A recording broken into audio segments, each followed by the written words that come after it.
Public art's purpose and being situated in the Department of Economic Development is we recognize the aesthetic and economic benefit of adding site-specific, high-quality public art to all of our public spaces, whether that's our skate parks, our public buildings.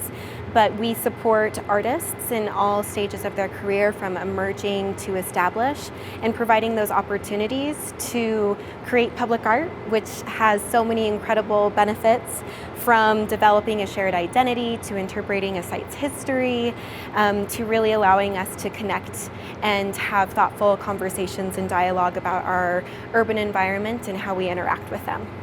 Currently, we are on McCarthy Plaza, which is located next to Regent Street, which is situated between State Street and Main Street and First South and Second South. It is also going to be home to Salt Lake City's newest public art project, the Regent Street Public Art Project, Pages of Salt by artist Ned Kahn, who is a California-based artist.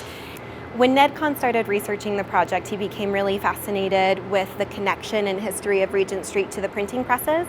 In the 1920s, the Salt Lake Tribune and Deseret News were located on Regent Street, and for over 80 years produced Salt Lake's daily newspapers. It reminded Ned the images, these beautiful, ingenious machines of holding out an arm and having hundreds of draped newspapers over the arm, reminded him of a lot of his wind sculptures that he uses with the forces of nature to set in motion. So kind of the swaying quality about his work and also the printing presses. And then he was also incredibly inspired by the Great Salt Lake and the outlines and traces of salt when the lake is changing and evaporating slowly. He also became really just amazed by the quality of the salt crystals along the salt flats, and so the Teflon fabric is really meant to have this optical quality of shining and glistening and reflecting the surroundings that are happening on Regent Street. And also Ned's work with the scale and making the wind passages visible is really focused on this awe and appreciation for our natural patterns, and has also compared Pages of Salt, because of the scale and the quality and the sound and the motion of swaying, to the meditative properties of maybe a waterfall and running water. And so every time you come back to Ned's work, you're able to learn something new or connect with it in some different way. Artists are incredible storytellers, and what Ned has done with Pages of Salt is interpret the site's history, told us about our community and where we've come from, but he's also provided this opportunity to come to this work over and over again to create awe and appreciation for our wind patterns and our air quality, and to really create an interesting dialogue of how we can become better stewards of our environment, but also to just appreciate and have this meditative quality and moment of reprieve to be present and to enjoy.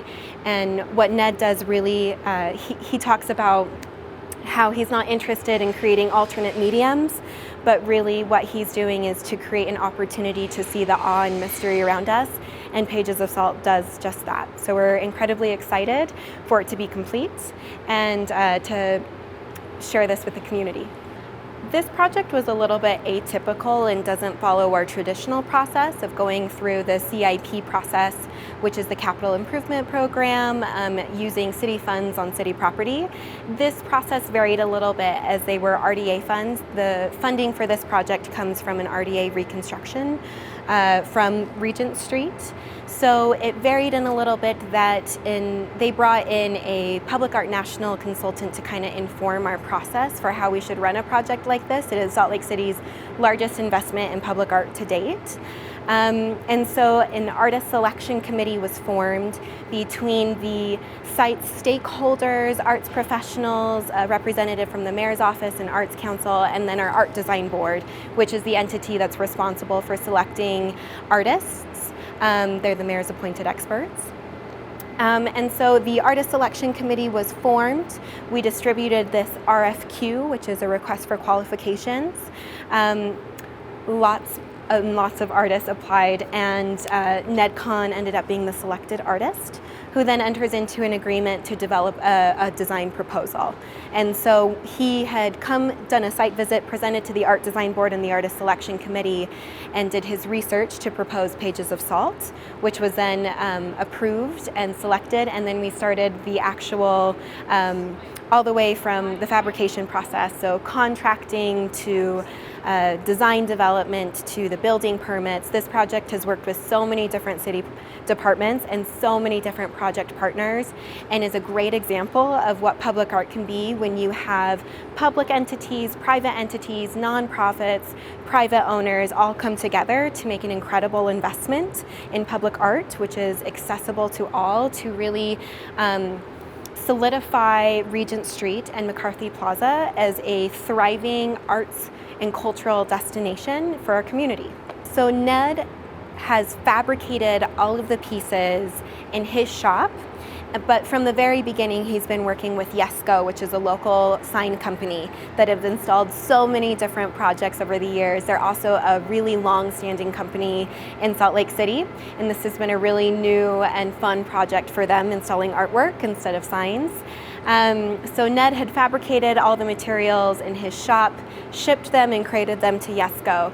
And YESCO has been here for the last month, installing the poles and support structures for Ned's Teflon Pages of Salt.